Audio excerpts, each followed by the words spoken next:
नमस्कार विद्यार्थी मित्रांनो, आपल्या यूट्यूब चॅनलमध्ये मी आपला मोठा बंधू तहसीलदार नितीन कुमार देवरे ग्रामीण भागातील सर्व विद्यार्थी बंधू भगिनींचं हार्दिक स्वागत करतो। विद्यार्थी मित्रांनो, तलाठी पद भरतीनंतर आता अतिशय एक आनंदाची बातमी मी तुम्हाला देऊ इच्छित आहे। आणि मित्रांनो, 25 ऑक्टोबर पर्यंत त्या ठिकाणी एक मोठी जाहिरात, अतिशय चांगल्या पदांची अशी जाहिरात त्या ठिकाणी निघणार आहे महाराष्ट्रभर। तर त्यामुळे निश्चितपणे आपला हा व्हिडिओ पूर्णपणे आपण बघा। तर विद्यार्थी मित्रांनो, सगळ्यात महत्त्वाची गोष्ट अशी आहे की आपलं हे यूट्यूब चॅनल त्या ठिकाणी मोफत मार्गदर्शनासाठी विद्यार्थी मित्रांमध्ये अतिशय पसंतीस उतरत आहे। त्यामुळे महाराष्ट्रभरातील ग्रामीण भागातील विद्यार्थी बंधू भगिनींना माझी विनंती आहे की आपण हे आपलं यूट्यूब चॅनल त्या ठिकाणी सबस्क्राइब करायचं आहे। तर विद्यार्थी मित्रांनो, मूळ विषय असा आहे की महाराष्ट्रभरातून मित्रांनो अन्न व नागरी विभाग म्हणजे पुरवठा विभागातील पुरवठा निरीक्षक या पदाच्या जवळपास 324 जागांची जाहिरात 25 ऑक्टोबर पूर्वी त्या ठिकाणी महाराष्ट्रभरातून येणार आहे। याबाबतचं एक नोटिफिकेशन सुद्धा अन्न व नागरी पुरवठा विभागामार्फत त्या ठिकाणी डिक्लेअर करण्यात आलेलं आहे की जी काही आपले महसूल विभाग आहेत, 6 महसूल विभागांमध्ये जवळपास 324 जागा पुरवठा निरीक्षक या पदाच्या निघणार आहेत। ही निश्चितच मित्रांनो आनंदाची अशी बातमी आहे आणि त्यामुळे आपण सर्वांनी आता अभ्यासाला लागणं गरजेचं आहे। आता मित्रांनो, या व्हिडिओच्या माध्यमातून या व्हिडिओमध्ये मी तुम्हाला पुरवठा निरीक्षक पद काय असतं, त्या पदाविषयी कामकाज कशा पद्धतीने चालत असतं, पुरवठा विभागातील जे पुरवठा निरीक्षक हे पद आहे तर त्यांना पगार किती असतो आणि कशा पद्धतीने आपल्याला सिलेबस निहाय अभ्यास करायचा आहे याविषयी तुम्हाला सांगणार आहे। तर विद्यार्थी मित्रांनो, महाराष्ट्रभरातून जवळपास 25 ऑक्टोबर ही एक तारीख आपण धरूया। 25 ऑक्टोबर पूर्वी त्या ठिकाणी पुरवठा निरीक्षक या पदाची जाहिरात अन्न व नागरी पुरवठा विभागामार्फत त्या ठिकाणी निघणार आहे। mahafood.gov.in या वेबसाईटवर ही जाहिरात लवकरच प्रसिद्ध होणार आहे। याच्यामध्ये मित्रांनो जे आपले 6 महसुली विभाग आहे तर महसुली विभागाअंतर्गत म्हणजे विभागीय आयुक्तांच्या अध्यक्षतेखाली त्या ठिकाणी एक समिती नेमली जात असते आणि पूर्ण विभागनिहाय त्या ठिकाणी त्याचं रिक्रुटमेंट होत असतं। त्यामुळे मित्रांनो जी पदे आहेत किंवा ज्या जागा आहेत तर या पद्धतीचे जागा त्या ठिकाणी रिक्त आहेत। सगळ्यात महत्त्वाचं पुणे विभागामध्ये 82 जागा आहेत, संभाजीनगर या विभागामध्ये 88 जागा आहेत, नाशिक महसुली विभागामध्ये 49 जागा आहे, कोकणमध्ये 47, अमरावतीमध्ये 35 आणि नागपूर डिव्हिजनमध्ये त्या ठिकाणी 23 अशा 324 रिक्त जागांसाठी ही पुरवठा निरीक्षकाची जाहिरात निघणार आहे। त्यामुळे विद्यार्थी मित्रांनो, तुम्ही ज्या विभागामध्ये त्या ठिकाणी रहिवास असेल तर निश्चितपणे त्या विभागात त्या ठिकाणी फॉर्म भरा।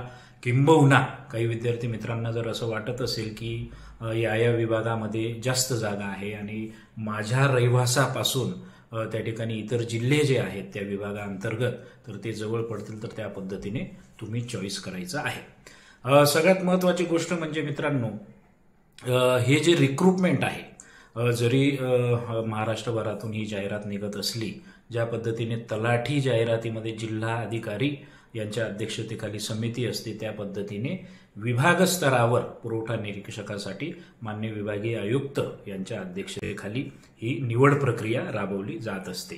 तर विद्यार्थी मित्रांनो, आता पुरवठा निरीक्षक हे पद काय आहे हे सर्वप्रथम आपण समजून घेऊया।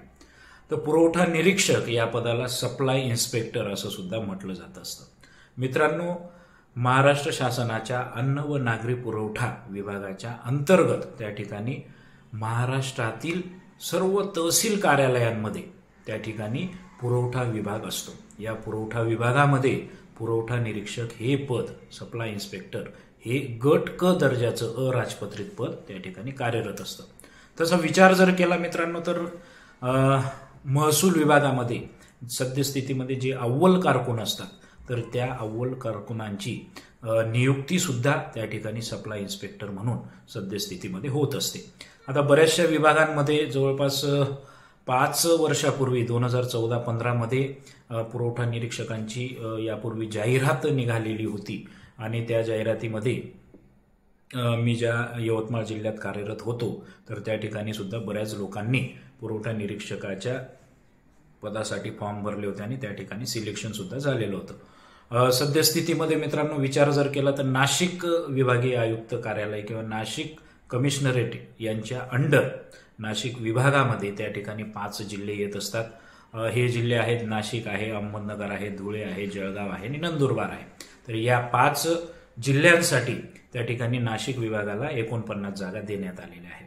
आता विद्यार्थी मित्रांनो, ज्या पद्धतीने जिल्हाधिकारी कार्यालयामध्ये किंवा जिल्हा स्तरावर पुरवठा विभागाचे मुख्य अधिकारी असतात ते म्हणजे जिल्हा पुरवठा अधिकारी, म्हणजे जिल्हा अधिकारी यांच्यानंतर पुरवठा विभागाची जर जबाबदारी जिल्ह्याची असेल तर ती जिल्हा पुरवठा अधिकारी म्हणजे डिस्ट्रिक्ट सप्लाय ऑफिसर यांच्याकडे जबाबदारी असते. आता हे डिस्ट्रिक्ट सप्लाय ऑफिसर जे असतात तर ते डेप्युटी कलेक्टर दर्जाचे असतात किंवा पुरवठा निरीक्षक पदातून त्या ठिकाणी काही पदे यापूर्वी सुद्धा पुरवठा विभागातून भरलेली होती आणि पुरवठा निरीक्षकांच्या प्रमोशनमधून सुद्धा बऱ्याच जिल्ह्यांमध्ये जिल्हा पुरवठा अधिकारी डेप्युटी कलेक्टर दर्जाचे अधिकारी त्या ठिकाणी कार्यरत सुद्धा असतात. आता विद्यार्थी मित्रांनो, मॅक्झिमम महाराष्ट्रभरामध्ये जर जिल्हा पुरवठा अधिकारी हे पद बघितलं तर जवळपास 95% अधिकारी हे डेप्युटी कलेक्टर हेच असतात. उपजिल्हाधिकारी जे असतात तर त्यांना DSO म्हणून डिस्ट्रिक्ट सप्लाय ऑफिसर म्हणून सुद्धा त्या ठिकाणी पोस्टिंग देण्यात येत असते. आता विद्यार्थी मित्रांनो, डिस्ट्रिक्ट सप्लाय ऑफिसर यांच्या अंडर तालुका स्तरावर जर पुरवठा विभागाचं कोणी कामकाज बघत असेल तर ते असतात तहसीलदार. तहसीलदार यांच्याकडे पुरवठा विभागाची जबाबदारी असते. यामध्ये त्यांच्या अंडर काम करण्यासाठी तहसीलदारांच्या अंडर नायब तहसीलदार पुरवठा, ज्यांना निरीक्षण अधिकारी सुद्धा म्हटलं जात असतं, SIO सप्लाय इन्स्पेक्टिंग ऑफिसर म्हणजे अन्नधान्य निरीक्षण अधिकारी म्हणून सुद्धा नायब तहसीलदार पुरवठा यांना ओळखलं जात असतं. आणि नायब तहसीलदार SIO यांच्या हाताखाली SI म्हणजे सप्लाय इन्स्पेक्टर म्हणजे पुरवठा निरीक्षक, आपण ज्या पदाबाबत जाणून घेत आहोत ते पुरवठा निरीक्षक SIO यांच्या हाताखाली त्या ठिकाणी काम करत असतात. म्हणजे अशा पद्धतीने एक हायरार्की म्हणजे तुम्हाला सोप्या भाषेमध्ये मी तुम्हाला सांगितलेली आहे. आता बऱ्याच वेळेला मित्रांनो, पुरवठा विभागाने गेल्या वर्षी त्या ठिकाणी पुरवठा विभागाने आपल्या कर्मचाऱ्यांची अधिकाऱ्यांची त्या ठिकाणी पुनर्रचना करून स्पेशल पुरवठा विभागासाठी स्टाफ त्या ठिकाणी भरून घेतलेला आहे. बऱ्याच ठिकाणी काही रिक्त जागा सुद्धा होत्या. तर पुरवठा विभागाने पूर्वी काय व्हायचं मित्रांनो की महसूल विभागाचे अधिकारी कर्मचारीच पुरवठा विभागामध्ये सुद्धा या ठिकाणी कार्यरत असायचे, परंतु आता पूर्णपणे त्यांनी जो आकृतीबंध आहे तर तो आकृतीबंध आता फक्त पुरवठा विभागातील अधिकारी आणि कर्मचारीच त्या ठिकाणी कार्यरत असतील अशी एक अट त्यांनी टाकलेली आहे. त्या अनुषंगाने अव्वल कारकून असतील, लिपिक असतील, सप्लाय इन्स्पेक्टर असतील तर ते पुरवठा विभागाअंतर्गत म्हणजे ते जरी महसूलचे असले तरी पुरवठा विभागाच्या आकृतीबंधात त्यांना बसवून त्या ठिकाणी त्यांना पगार वगैरे वेतन भत्ते इतर गोष्टी दिल्या जात असतात. अशा पद्धतीने एक रचना त्या ठिकाणी तुम्हाला सांगितलेली आहे. आता मित्रांनो, पुरवठा निरीक्षक हे जे पद आहे तर यांना त्या ठिकाणी डेली बेसिसवर म्हणजे आता मॅक्झिमम अव्वल कारकून जे असतात म्हणजे लिपिक यांचं प्रमोशन होऊन जे वरिष्ठ अव्वल कारकून असतात किंवा ज्यांना AK म्हटलं जात असतं तर अशा लोकांची नियुक्ती पुरवठा निरीक्षक म्हणून सुद्धा पुरवठा विभाग ज्या ज्या ठिकाणी कमतरता आहे किंवा पुरवठा विभागाचा स्टाफ त्या ठिकाणी जर फुलफिल नसेल तर अव्वल कारकून यांना सुद्धा पुरवठा निरीक्षक म्हणून नेमलं जात असतं आणि या जाहिरातीच्या माध्यमातून पुरवठा निरीक्षक पदे सुद्धा भरली जाणार आहेत. आता पुरवठा निरीक्षकाचं डेली बेसिसवर जे कामकाज आहे तर ते या पद्धतीचं आहे. त्या ठिकाणी पुरवठा निरीक्षकांना क्षेत्रीय अधिकारी म्हणजे फील्ड लेवल ऑफिसर सुद्धा त्या ठिकाणी म्हणणं उचित म्हणजे वावगं ठरणार नाही, उचित ठरेल. ते यासाठी मित्रांनो की पुरवठा निरीक्षक यांचं काम जे आहे तर ते त्या तालुक्यामधील जेवढे काही स्वस्त धान्य दुकानदार असतील किंवा जेवढे स्वस्त धान्य दुकानं असतील तर त्या दुकानांमध्ये डेली बेसिसवर इन्स्पेक्शन करणं असेल. त्यानंतर जे गोदाम आहे तालुका स्तरावर तर त्या गोदामातून गोदाम मॅनेजर किंवा गोदामपाल जे असतात तर ते पुरवठा निरीक्षकांच्या त्या ठिकाणी सप्लाय इन्स्पेक्टरच्या हाताखालीलच असतात. त्यांच्यावर निरीक्षण ठेवणे, त्यानंतर गोदामातील अन्नधान्य जे आहे तर अन्नधान्य त्या ठिकाणी दर महिन्याला जेवढं नियतन त्या दुकानाचं असतं, म्हणजे दुकानदार हे काय करतात की समजा त्यांना 50 क्विंटल गहू आणि तांदूळ जर पुढील महिन्यासाठी लागत असतील तर त्यांना पैसे भरून त्या ठिकाणी नियतन पारित करून घ्यायचं असतं आणि चलन ही बँकेमध्ये भरणा करावी लागत असते. ही चलन दाखवून मग गोदामपाल त्यांचं जेवढं धान्य आहे 50 क्विंटल जर धान्य असेल तर गहू आणि तांदूळाची गाडी त्या ठिकाणी गोदामपाल हे पुरवठा निरीक्षकांच्या देखरेखीखाली गाडी फुलफिल करतात, लोड करतात आणि ती गाडी अनलोड ही दुकानदाराकडे केली जाते. म्हणजे या पूर्ण सिस्टीमवर लक्ष देण्याचं काम हे पुरवठा निरीक्षकांचं असतं. त्यानंतर बऱ्याच ठिकाणी मित्रांनो रेशन कार्डच्या तक्रारी असतात, बऱ्याच ठिकाणी रेशन कार्ड असून सुद्धा अन्नधान्य मिळत नसतं, बऱ्याचशा तक्रारी असतात. तर या तक्रारींचं निवारण करण्याचं काम सुद्धा पुरवठा निरीक्षक यांना करायचं असतं.